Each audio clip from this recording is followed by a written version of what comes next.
Thanks very much. I'm really delighted to be here today, and thanks, Mon, for that lovely introduction. So my session today is really around translating evidence for policymakers. It's very pragmatic. I've got some strategies, some lessons, and hopefully some resources that you will find really, really helpful in terms of your own translation work. To introduce myself, as Mon just has quickly, but I actually have two roles at the moment. So one of them is as the strategic lead for collaboration, impact, and public community involvement and engagement within the Healthy Aging PRU. I'm going to call it HAPRU from here on in, the Happy PRU, as we like to think of ourselves. And I'm based at the University of Manchester. I am also a visiting professor of practice for inclusive engagement within the NIHR Innovation Observatory, which is based or headquartered at Newcastle University. So I would like to take this opportunity to thank my colleagues, both within the Policy Research Unit, but also within the Science Research and Evidence Directorate within the Department of Health and Social Care. They've allowed me to use some of the content in some of my slides here, lifted from a co-design workshop that we delivered together as part of our Translating Evidence for Policy kind of roadshow that we do. So thanks to the team there. I do just want to acknowledge my funder and also to mention that the content of the seminar and all the views expressed are not necessarily those of the NIHR or of the Department of Health and Social Care, but rather my very own.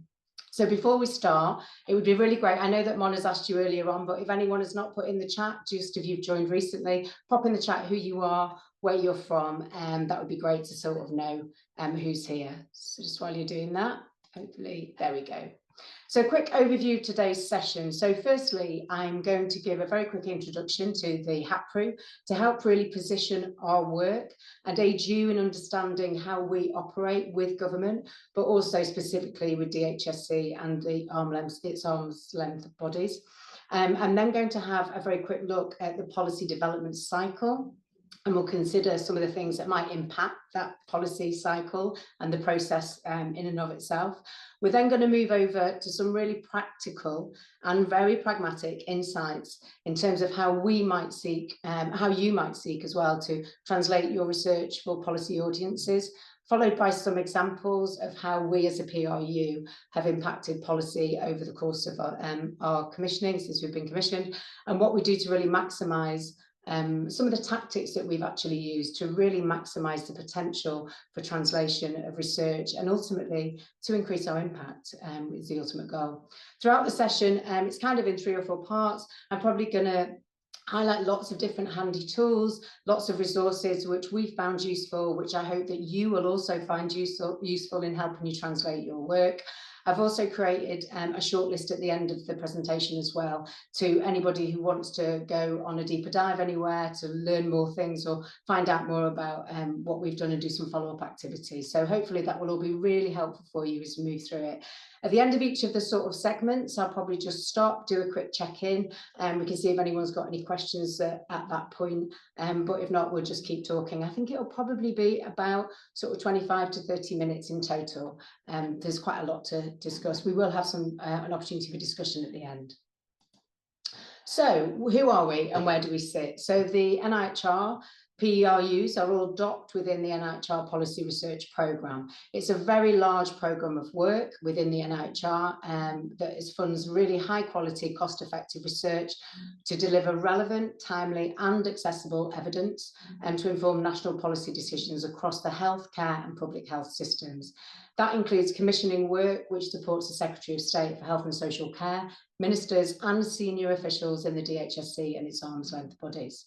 It covers a really large scope of policy, from providing robust evidence to inform policy development and implementation through to evaluating policies, including pilot programmes prior to full-scale implementation and scale-up.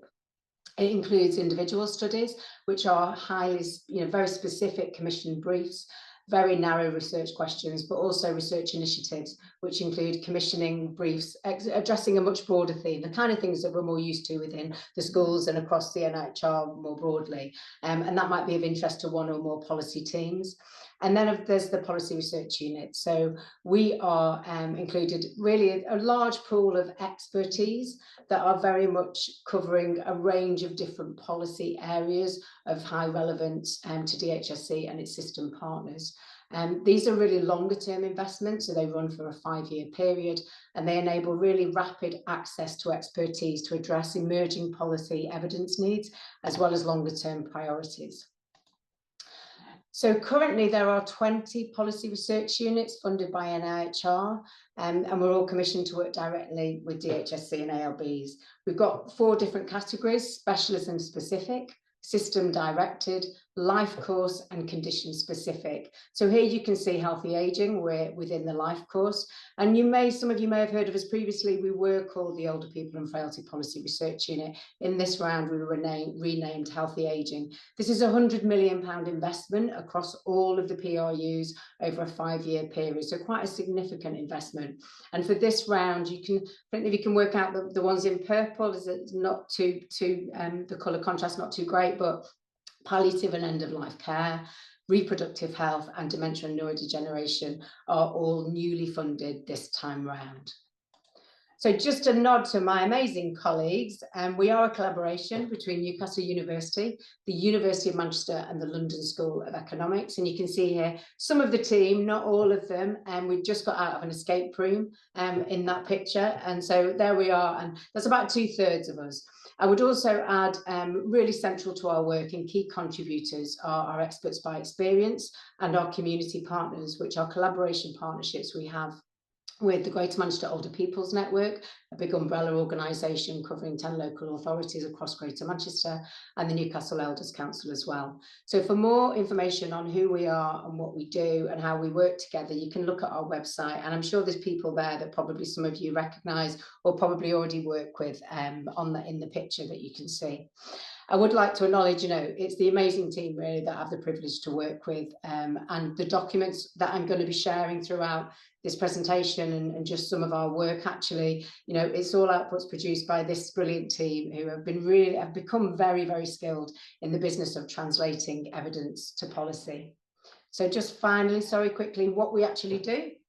So for us as a PRU, our core purpose is to answer the questions to promote healthy ageing and to inform government, health and social care policy and practice. So we do this through a range of mechanisms. So that includes reviewing evidence alongside, typical qualitative and quantitative research to support policy decision making. We also have a rapid response facility as well. So this is where there's a very rapid piece of work that needs to come in. It's usually when needing to address emerging policy or urgent policy issues, and they can be commissioned, and often that can be sometimes one of them was a very rapid policy brief over a very short period of time, a few days, where it can be up to a few months as well. This is roughly 20% of our work, but actually during the pandemic, that kind of ended up being about 80% of our work. So our responsive mode does fluctuate. Different policy research units have different responsive mode fluctuating all the time, but it's a really important feature of our contract. And finally, before I move on from this section, just to give you a snapshot of the healthy ageing PRU ecosystem. This is not exhaustive in any way, but what it starts to highlight, and I think this is part of something we'll come back to as well at the end, is actually about the network of our relationships, which are really realised through our governance. So this is, for example, if you look at the top right there, this is the DHSC, ALBs. They're really directly related to our work, and we have an oversight group. But also the NIHR infrastructure is also a really important part of our network, and many of our team sit across different parts of the infrastructure in a broad range of roles. And that knowledge mobilisation is really key to us in terms of helping people know about our work, but also getting our work out there in lots of different dissemination and pathways to impact. There's a whole ageing charity think tank connection that, in the top left there, that we've worked quite hard at building relationships with over the course of time. Of course, when we're scoping projects or when we're doing pieces of work, we often consult with these communities so that we can really understand what the landscape is as well. And it helps us make sure we answer the most timely and most relevant questions in terms of policy. Finally, there's the relationships that we've really established across government, both central, regional and local government. And these are really critical leverage points in terms of the widespread dissemination of our expertise and outputs. So just to give you a flavour, that's kind of our landscape, how we sit and how we're informed in terms of policy. So I seem to be jumping forward here. There we go. So are there any questions at this point on so far, or can I just carry on? No, there's nothing coming in the chat. I think you've just really described the landscape. So I'd go on, Jane, if that's okay. Thank you. Okay, so the role of evidence in the policy development cycle. I'm just going to touch on this because I'm not an expert by any means in policy development. However, I think it's really important for you to understand some of the policy development cycle, what influences it, in order for you to be able to think about which strategies will be most effective for you in terms of your translation pathway and how you're going to have the greatest impact. So if we start with this, which is the ROMEF cycle. So here we have an overview of that policy cycle of what it actually is. This is taken from the Green Book from HM Treasury, and it shows the stages of policy development. So just to break these down a little bit for you. So the rationale, why is government intervening? You know, what's the problem that government is trying to solve? What does the evidence say about that problem? Objectives would really look at what the success for the intervention might look like, what metrics could be used to measure that success. The appraisal points are really around what are the options for intervening, and quite importantly, what's the effectiveness, but also the cost effectiveness of those options. Monitoring is very much around data collection to assess if we did that, have we done what we said we would? Evaluation, as you would expect, is very much a key part of the cycle to inform what lessons can be learned and subsequently how legislation can be made to be more effective, but also it really leads into the feedback loop, so then hopefully should inform future learning. I would emphasise that research evidence clearly has a role throughout the policy development cycle, with the requirements being different at different points or each point, and of course some points being especially key for impact. But of course, we probably know that policy development does not happen in a vacuum. Therefore, we do really need to consider this sort of broader policy window. So this includes the policy ideas and solutions. It includes political appetite. It also includes problem awareness as well, and the many features that might influence this at any one time. So when you're thinking about that and when you're reflecting on those things that might influence policy, here are just some suggestions of the factors that actually can really influence the policy development cycle. So this is from problem awareness. This can be influenced by research evidence, by interest groups and charities and the work that they've been doing, by mass media, by public opinion. Political appetite, very much reflecting the values and ideology of the party in power, but also be influenced by global politics, for example, as well as regional and local politics. Policy ideas and solutions will again be influenced by research evidence, but also very likely, as we would guess, by budget restrictions as well. So this is no way a simple process. It's highly complex. And so that, it really gives the reason as to why when you're trying to translate evidence, you have to make it as accessible as possible and as simple as possible because of the complexity of that environment. I would just like to point out that there has been a lot of critique on the policy development cycle, in particular the fact that it's a technocratic ideal that does not reflect the political nature of decision making. Therefore, there is a need for pragmatic approaches to ensuring potential for impact of your work. So I suggest you do take a look at Catherine Oliver's paper if you want to learn more about what does work and what doesn't work in terms of influencing policy. And she really highlights 8 key factors that really help make a difference. And I think it's a great paper. It's really worth seeing. Also here you can see Chris Whitty's paper on what makes an academic paper useful for health policy. Here the CMO really highlights the speed at which policy is developed. It's made so quickly, and there is a need for us as academics to find a balance between excellent and good enough in order not to avoid the crashing closing of that policy window when we've delivered something too late or we've just missed it. So hopefully all these things really help you start to think about some of the case for why it's so important to point out, that we recognise this complex process. It's highly politicised, but actually we just need to ensure that evidence we produce is effectively translated and really accessible, being, absolutely key in terms of pathways for impact. So I'm now going to move on to very pragmatic examples. Have we got any questions at this point? Hopefully not, because it's not my area of expertise at all. No, I'm not seeing anything come in at the moment, Jan. Okay. You're doing a great job. Thanks, Mona. I'm going to move on. Okay, so translating research for policy audience. I think I'd like to start with perception. So specifically, what policymakers might think of academic scientific research and the briefs that we produce. So here's a cartoon which has been used in a range of different things. And obviously, in the academic community and culture, in order for our work to be published, then we have to both respond to and adopt very specific styles of writing. However, this can make our work really inaccessible to many audiences, not alone members of the public. So those working in our public institutions and in the policy world are also part of those audiences. Therefore, there is a real imperative for us to learn how to communicate in ways that work for different audiences. Of course, this doesn't mean, this may mean that some of us would feel that our work is not necessarily taken seriously, and the nuances of our findings, or maybe the complexities and methodological approaches that we use, are not always represented and included. It's really important. Emojis are not where we want to be, but actually there is something about us finding the sweet spot for translating evidence for policymakers, understanding the best ways to relay your research so that we can really increase our potential for policy engagement and impact. So I'm now going to run through a few lessons of what we've done and what we feel hopefully are important and would be valuable to you. So these are really a series of questions. So the first question that you need to ask yourself is, who are the policy audiences and what do they need to know? And here's a little summary that we've prepared. So firstly, we have policymakers, who are mainly interested in findings. They're less interested in methods. They trust you to conduct robust research. They need to know the limitations of the evidence, what the findings can or cannot be used for. Secondly, we've got the analysts. These are the people who really will use your findings of your research to inform models that they may develop. They will be very interested in your methods, and they'll really want to take a deeper dive, and they'll want as much detail as possible.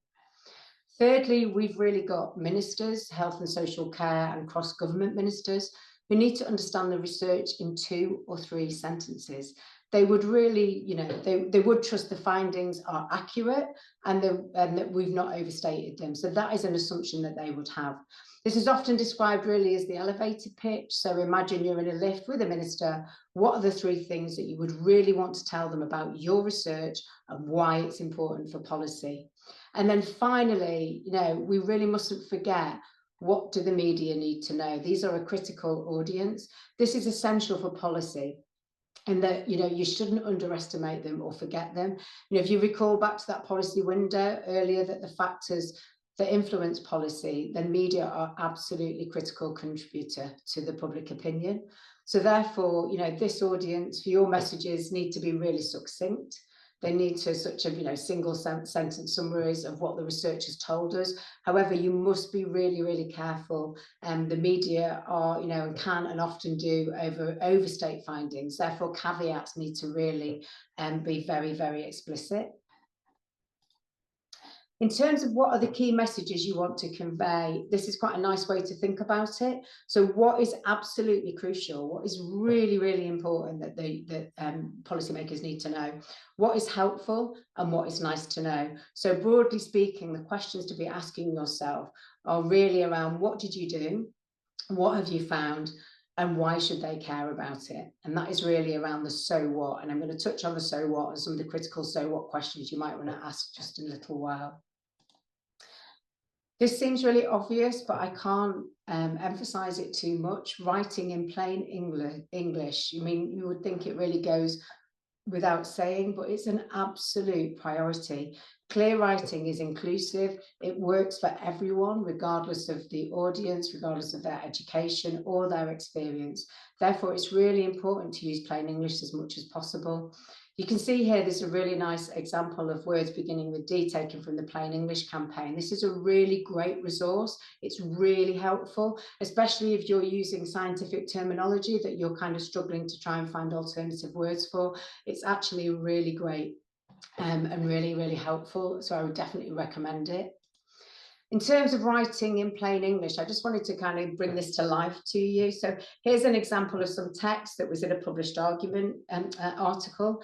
So a positive and significant association between low leisure time physical activity, LTPA, and sarcopenia was found among older adults from LMICs. The promotion of LTPA among older adults and LMICs may aid the prevention of sarcopenia, especially among females, pending future longitudinal research. I mean, in a journal article, that's perfect. Sounds absolutely fine and makes complete sense. But for a policy audience or any of the audiences I've just outlined, that isn't a helpful way to describe your work. An example of how it could be rewording is here. I won't read it out, but I think it's really simple and actually just portrays a similar message, and is actually much more accessible and actually has the key points in it. So it's just, again, thinking about your research. There's actually lots of different things that you can use to help you with this translation. Just go to the next slide. In terms of top tips, I've just laid them out here. So key messages first, active, not passive. It really helps if you use active language, use simple words, don't overemphasize, avoid nominalizations, certainly aim for short sentences. This is a really easy way of doing this. I mean, there's lots of big LLMs. I'm not going to name them, but there's lots that you could use to help you with this translation. There's one there that we have used and that we do use and I use quite regularly, is the free Hemingway editor. It's a really great online tool for assessing the readability of any drafts that you might prepare. It can be used in many different ways and for different audiences and for different reading ages as well. So it's actually a really great tool for wider output translation, in addition to any policy plain English versions. The so what, this is absolutely critical aspect for any policy briefings that you might want to be producing, or for research translation outputs that you might want to produce. So thinking in terms of the wider contextual policy environment, as we touched on earlier, and how this relates to the policy audience is really key to inform the story that you're telling. Questions outlined here will hopefully support you in thinking about that so what. So, have you told your story about why this piece of work is really important? Do the points that you've made really stand out? Are your main messages upfront? Do you repeat them? Are they consistent through the whole story that you're telling? A really helpful way to thinking about this concept is actually just to ask yourself, what will policy officials or policy audiences gain from continuing to read your work? And that's a really good question to be asking yourself when you're thinking about the so what. Why is it important to them? What is that context? What is the policy? What is the framing that you need to be talking about that makes sense to them, that then can help them interpret it and utilize your evidence in a meaningful way? I'm just going to touch on a couple of final points now. So really communicating difficult messages. It's really important to highlight any limitations or caveats in anything that you produce. This is around not overselling your findings. And also what I talked about earlier about the assumptions that ministers or senior policy officials may have about trusting the evidence that you're telling them, or trusting the story that you're telling them. So, making your messages really clear and managing those expectations is really important. It's really important when you're sort of thinking about any tensions that might exist with policy or political ideology at the time as well. So make sure you get this right. And there's some options there, thinking about highlighting your limitations and caveats, not overselling your findings, and being really quite direct with any difficult messages, especially if they're at tension with political ideology. Explaining uncertainty, again, is around plain language and also using framing. So paying attention here really ensures that policymakers have clarity on the research findings and their interpretation, in particular supporting translation of the evidence to a policy context. There's a really useful toolkit for analysis and for analysts in government, which you might find helpful to inform how you explain uncertainty within your own work. And I would definitely reference that and suggest that you go and take a look at it. Finally, just very simple on data visualization. Again, the civil service analysts have produced a really helpful guide on how to do this, which I would definitely recommend.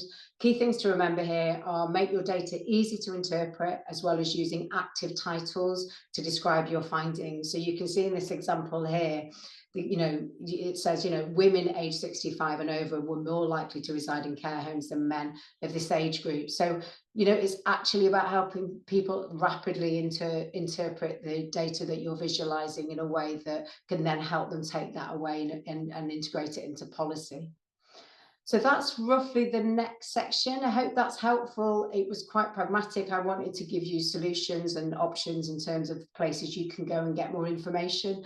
And hopefully it will help you when you get down to translating your own evidence. Again, are there any reflections at this point or any questions before I move on?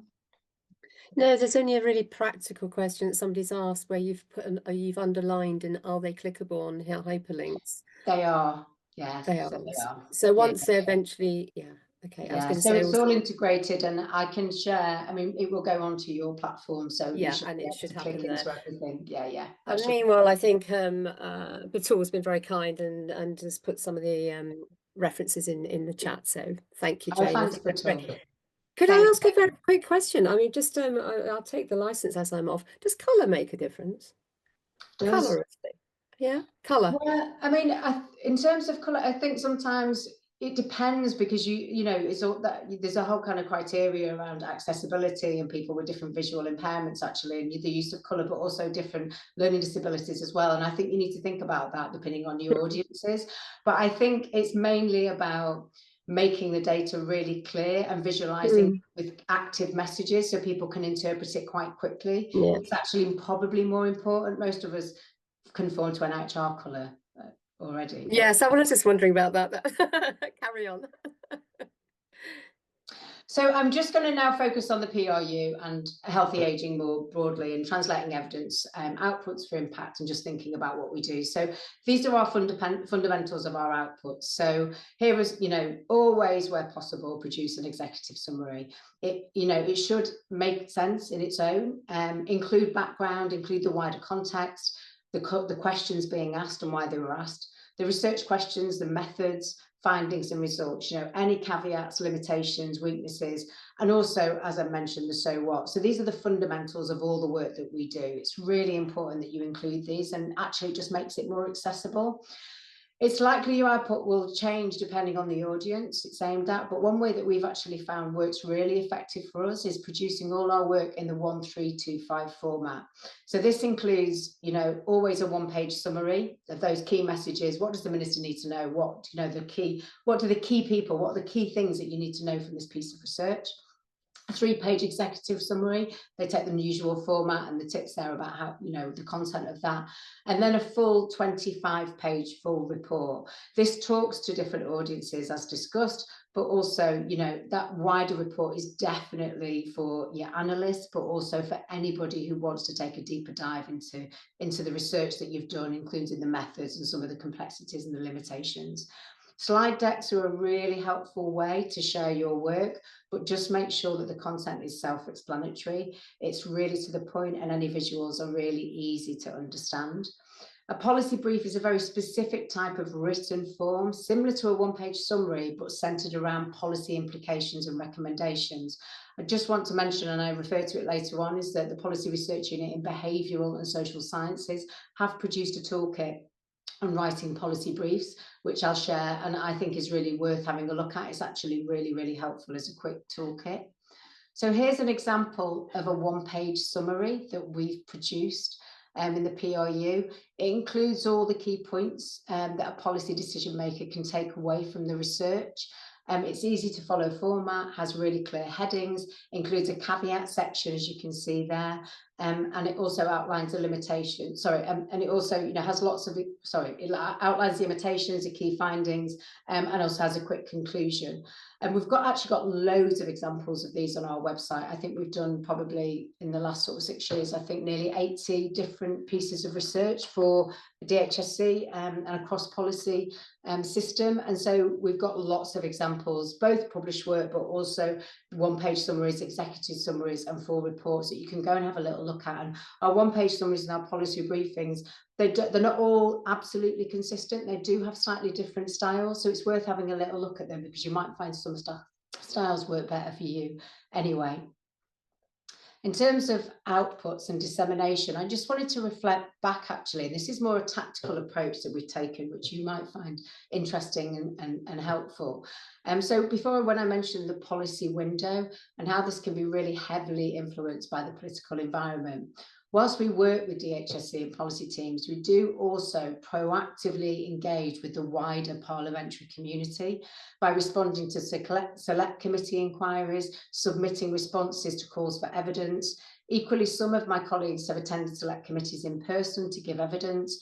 We've actually found this as a really effective way to share our one-page summaries and executive summaries alongside our published work, which has really increased the visibility of our outputs across the whole of government. So you can see here there are 2 examples of government documents where our outputs are featured.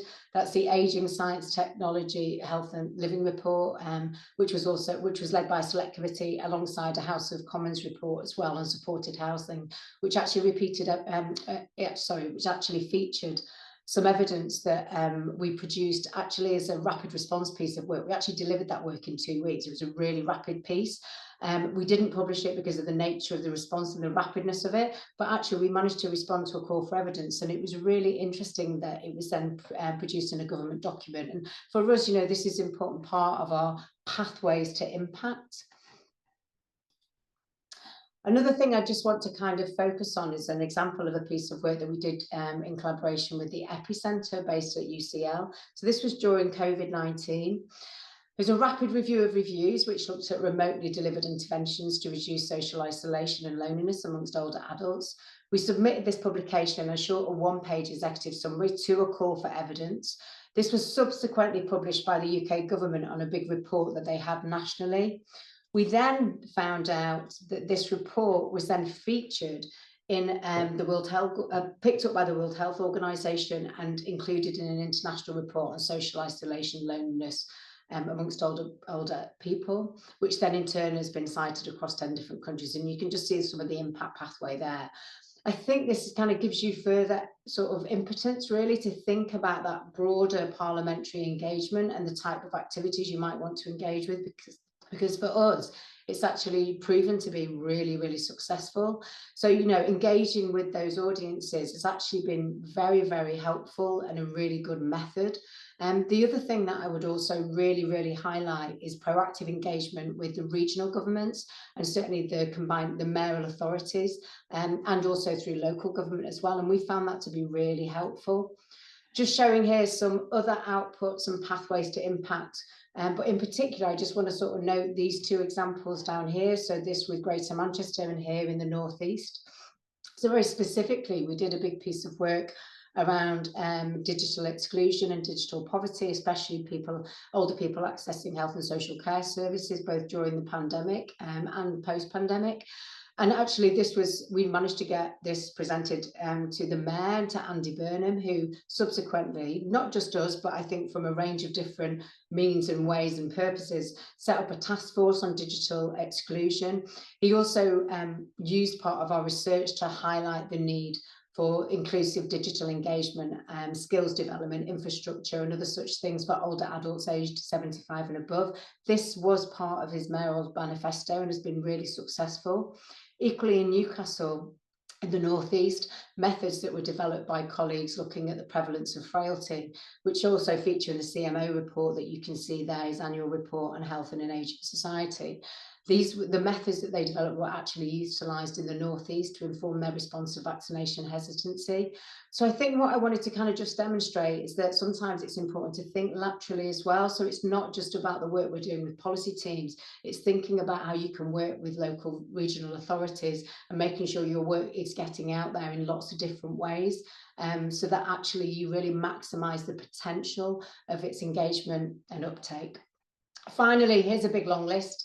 of things that you might want to go away. The Cape do lots of great resources. That was a big consortium looking at academic policy engagement. There's the writing briefs on policy. I won't go through this. It's all clickable and you can access it all afterwards, but there's lots of stuff in here. There's a couple of publications as well. Catherine Oliver has done quite a lot of work in this area about how you can be really effective in terms of policy engagement and working with policymakers and what really pragmatic options for people.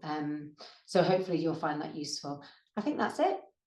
Any questions or further discussion, I'm happy